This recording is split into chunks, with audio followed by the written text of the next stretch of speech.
So we all, as programmers, use something to version our code. GitHub, Bitbucket, Azure DevOps. I would like to show you today how we can use VSCode to bridge between one of those code versioning platforms and Azure Machine Learning. So as I said, there's all sorts of code repositories. My personal preference at the moment is Azure DevOps because the repositories are also linked nicely to boards and automation. You do have it also in GitHub, but as I'm working mainly within the Azure world, the integration is that much better. But what I'm showing today, I'll be showing it with GitHub. You can do it also with Git, you can do it also with Bitbucket, and so forth.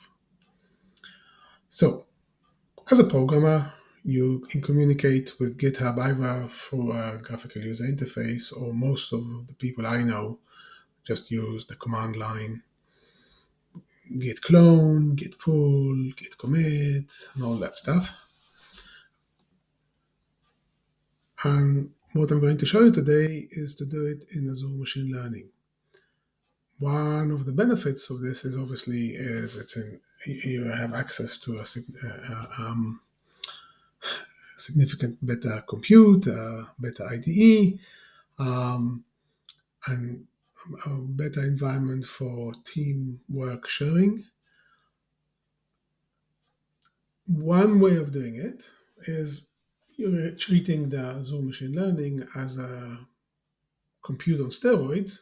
So when you just spin up your compute, you get a terminal. You can ask for a terminal window, and from the terminal window, continue working with your command lines like git clone. And rather than cloning it to your laptop, you'll be cloning it to the Azure Machine Learning, not to the compute itself. When you clone you're actually cloning to a blob storage that is attached to Azure Machine Learning as part of the same resource group. Now, this is done in a much to my mind, in a much neater way and more powerful way, and with significant productivity tools if you're using VSCode. And again, what I'll show you today is linking your code repository to the Azure Machine Learning environment without the code first landing on your laptop. So you don't need to clone to your laptop and then upload it, which I've seen people do. And the benefits of using VS Code, apart from it being a very good tool, is first of all, it's a very rich IDE. It's got many, many features in it. One of the important ones that I kind of can't live without nowadays is Copilot. You've got also debugging tools. Did I mention Copilot? And you've got formatting and linting. By the way, I, at the moment, prefer as a standard for our team to always use the Microsoft Black formatter. It just makes it much better and easier when everybody's comparing code and that we all use the same formatter. It makes it so much more streamlined. I think I already mentioned Copilot, but it's amazing. For me, personally, I definitely need the spell checking. And there's many, many more other capabilities. I'm using VS Code also to code for my Arduino, and I've lately also started doing it with Raspberry Pi and so forth. It's just one platform for many, many different languages. So let me show you a little bit. This. So here's the terminal window that I mentioned. So this is the Azure Machine Learning environment, which you know and love, I'm hoping. I've already set up a compute and I've turned it on. You can see it's running. So when I asked for the terminal window, I got here, and then you can just go git clone happy days, whatever you want. But that's not what I want to show you. What I want to show you is using VS Code. So I've set up here a repository in GitHub called AML Demos, and I'll start my Azure VS Code. So I'll start anew. Let's forget this one here. Close that. First of all, before I do anything,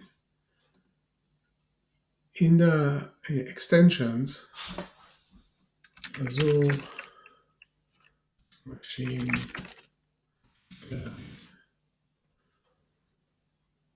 Yeah. Oh, on this particular machine, I haven't installed Azure Machine Learning. You don't want the remote or the interface and so forth. You just want this one. So allow me now to just install it. It will install quite a few other prerequisite add-ons. And it will create for you this icon over here. So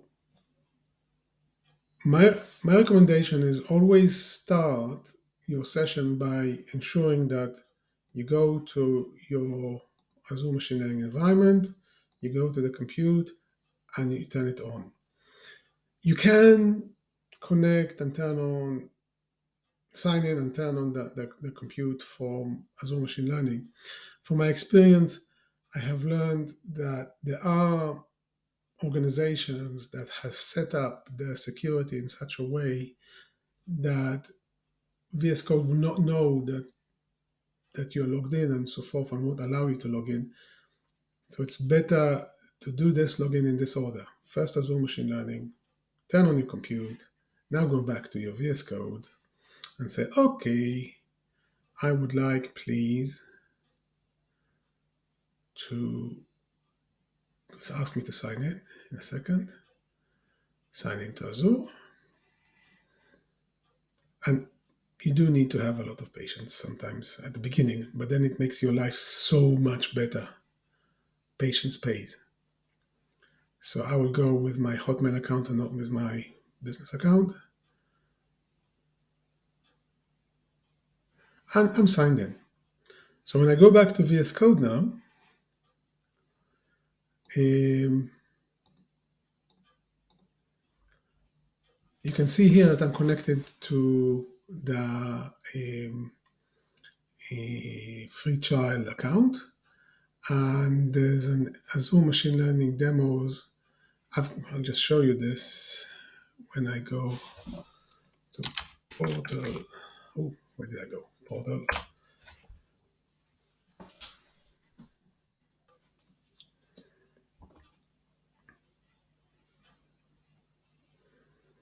I've got here an Azure Machine Learning environment called AML Demos, and it sits within a resource group called AML Demos.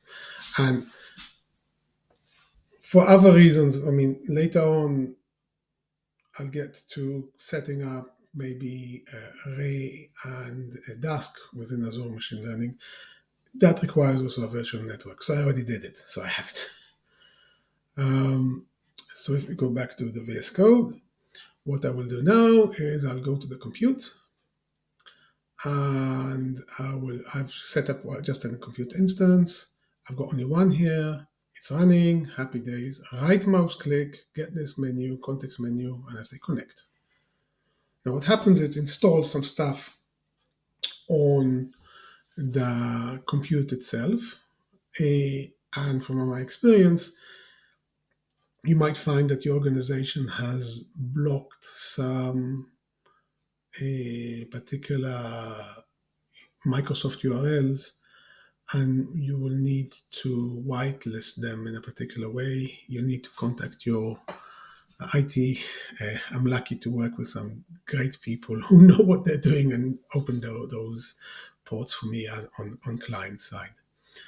And again, when in VS Code, when you see this bar going, wait patiently. Yes, I trust myself.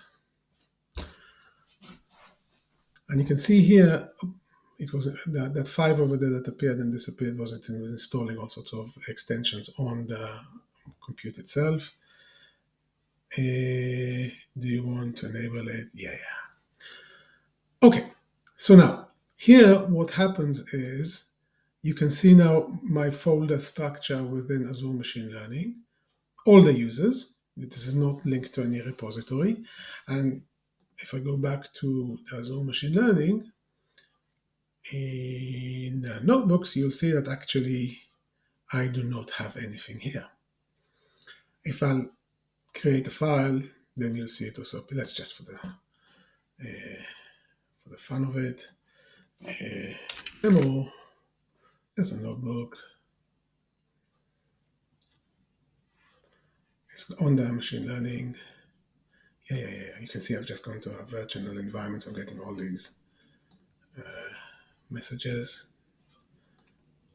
that need to be handled. Of course, yes, that's me.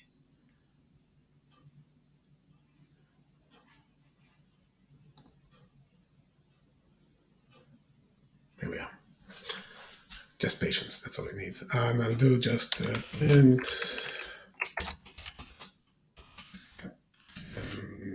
log. Yeah. Later on, I can show you how to, not in this video, how to actually go to version 3.11 and so forth with Conda environments. It's amazing what you can do nowadays. This works. Happy days. I'll just show it's saved. You can see it appearing here under my name. And if I go now to VSCode, refresh, here we are. Demos I, P, Y, and B. It's over there. So you can work either here or there, and the changes will be synced. Obviously, you could go into issues where you're working in one window and on VSCode and in Azure Machine Learning, not saving, and then when you start saving, it gets confused. So choose one. There are cases where I do prefer to work within Azure Machine Learning, especially when I'm working on the terminal, although you can get to the terminal window from here. So this will be the terminal. You see, this is the Azure Machine Learning environment. You can see here, this is the same compute that I've chosen.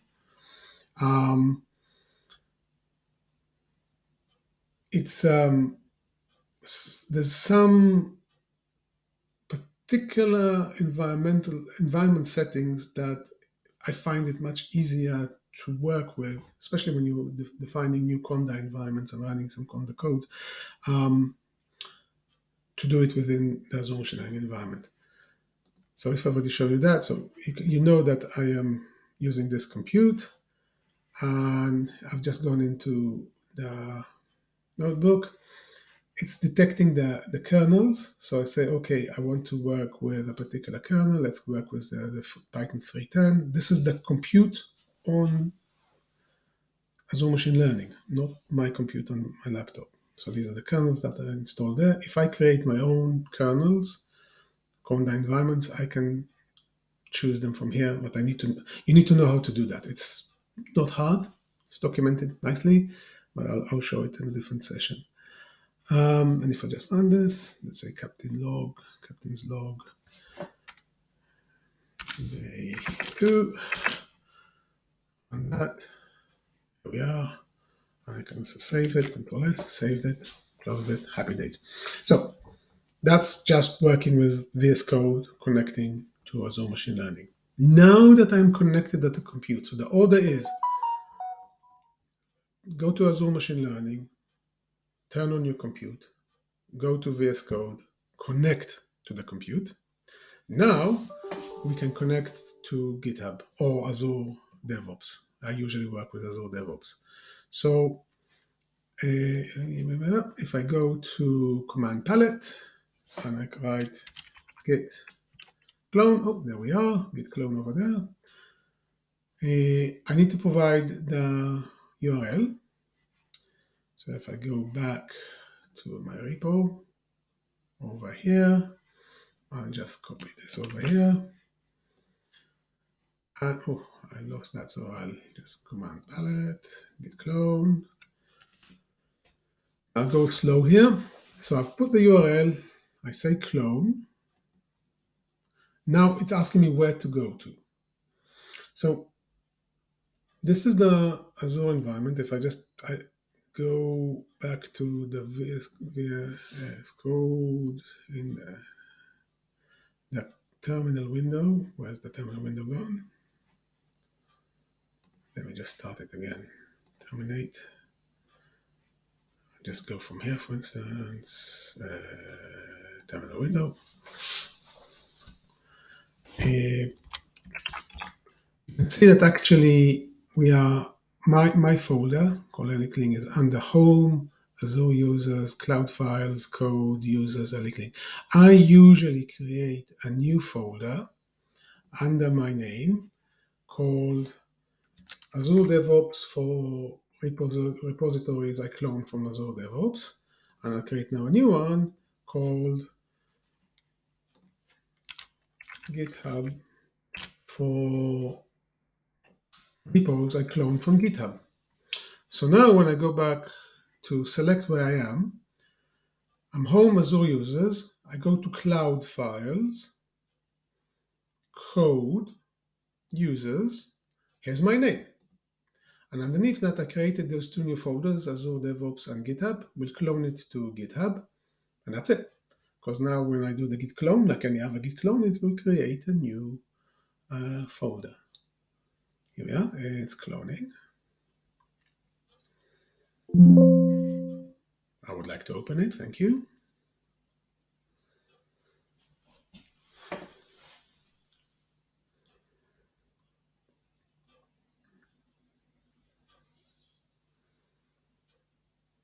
Wait patiently. Still wait, here we are. Now, here's the Git button. It always asks me to manage unsafe repositories.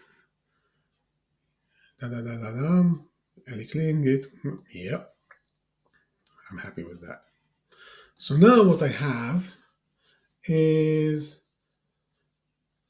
a clone of my repository.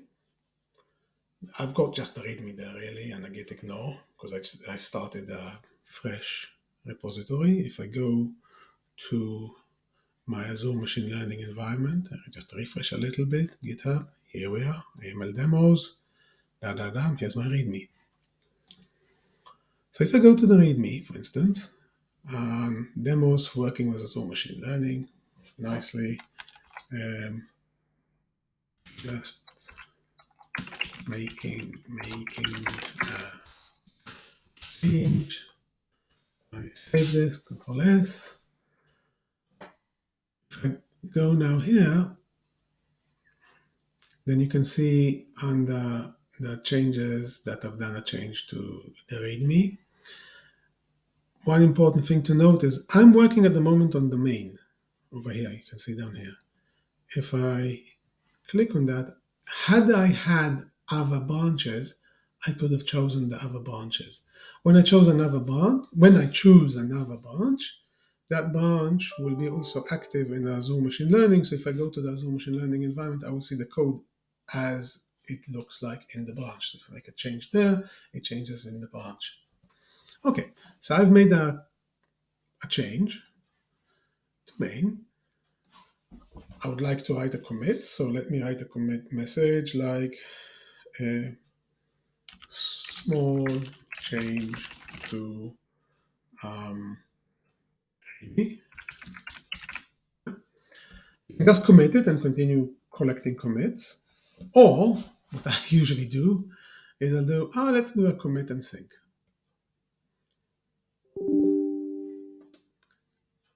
Aha, good then. I intended to, I should have remembered to say this. You need to set yourself up with a few things. In the git log, it will say, hey, where's your user, right? Configure user and so forth. So let me just quickly get my, first of all, I'll just put my global user. So git config, You can do the local or the global. Then I do my name also. Now, sometimes it asks for a password. Put in the password, and then if you add this command, which is git config global credentials helper store, it should store all the information correctly. I do it as global. You can do it as local under the branch. In most cases, this prevents the system from asking over and over and over again for the GitHub or Azure DevOps password. So now if I go and say, please sync it, please sync it, please sync it. Here we are. Allow.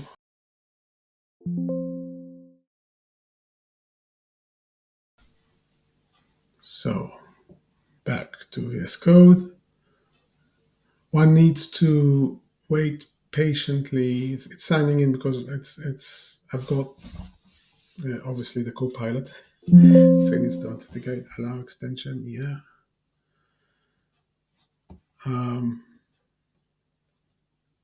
Done. So the commits are done.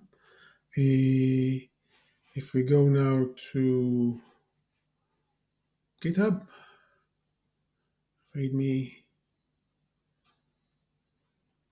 just making a change, and you can see the commits and the history and so forth. Now, most tutorials finish here and forget to say an important thing. Let's say I'm starting afresh. You go out.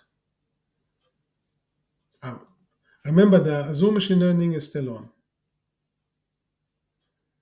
And by the way, I strongly recommend the order of turning off stuff is shut down your VS Code and then go to the Azure Machine Learning and turn off your compute, and then you can leave Azure Machine Learning.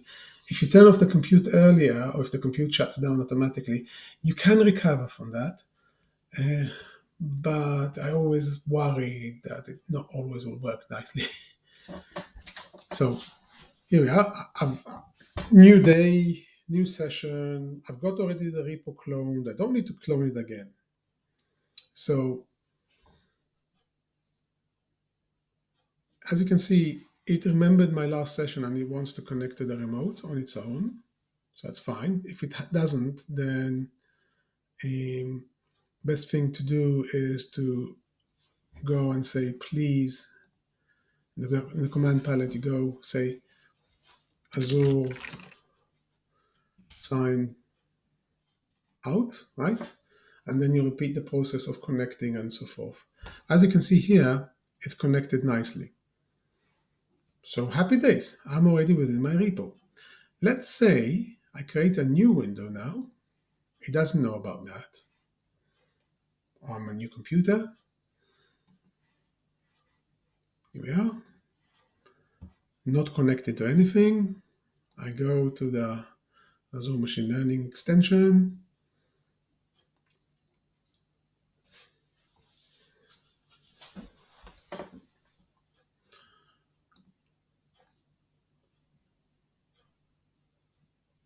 And I will connect to the Azure Machine Learning.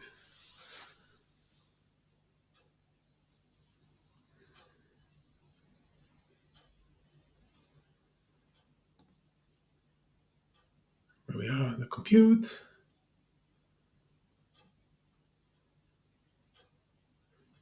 Compute instance. It's still running. Right mouse click, connect. I'll wait here to see that it's connected and no error messages. By the way, again, if you get issues with tokens and so forth, before you run to your IT, first of all, just ensure you've got the latest VS Code installed on your laptop and make sure that your extensions are most up to date. That sorts out many of the issues that I've encountered at client side. Then and only then, if still you're encountering issues, then you need to go to IT and say you need to open up a particular port or on the office Wi-Fi, or you need to whitelist some, depending on the error message. So as you can see, this again opened up the whole Azure Machine Learning environment, not the repo. So if I go here, there's nothing connected in the Git Docker. So there's a few ways to do it. One way is, of course, it remembers the last folders I've been to. So I just go here and it'll open it. But let's say it doesn't. All you need to do is to remember, I am now already connected to the Azure Machine Learning environment, to the compute, and pointing at the storage, the Azure Machine Learning storage. So if I go and say File, Open Folder, so it's pointing me at the kind of the root folder. I go Code, Users, my name. I put it under GitHub, and I have only one repository cloned here, so I'll choose this one, and that's it. Please open that up. And here you are. I've opened it as if I opened the folder within my laptop, right? So it's the same thing. And now I've got the repository to work on. And I'll just wait that you see it. But I think that for today, we are done. Just let's see this happening. Here. Nothing to commit. If you have a newer code on your repo than what you've got in your Azure Machine Learning, or a colleague has created a new branch and you want to bring it over, one way obviously is to delete it from Azure Machine Learning and clone it again. The other way is to say, hey, please fetch, right? And then you sync. And that will bring the latest version over, and you can always see the branches here appearing here. Yeah. Thank you very much for listening. I appreciate that. Have a lovely day.